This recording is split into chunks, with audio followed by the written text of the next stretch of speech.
अगं आज तर धारला व्यवस्थित उभा राहा, गिऱ्हाईक येणार आहे. मालक हेच मस्त विकायची आहे काय तुमची? होय होय, खाली या की बघा. पण तुम्ही आम्हाला बघून किटली का टाकली? अरे म्हशीला किटलीत दुधाची सवय नाही. म्हणजे मसलाच मारत्या. अरे ऐकून तर घ्या, म्हशीला दुधाचा ऍटो घे राय. दाजी म्हशी धार काढून बघूया, त्याशिवाय मस घ्यायची नाही. हो मालक दूध आपल्या मारायला. अहो तुम्हाला सांगितलं का नाही, म्हशीला दुधाचा ऍटो घ्या राय. तुम्ही असं धारला येऊन बसला की मस अशी धबधब्यात दूध सोडत्या. ही घ्या पैसे. मालक मस मारत्या काय?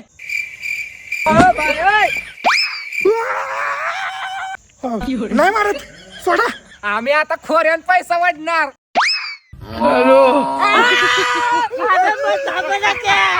तुमच्या घरात जाऊन थांबत्या.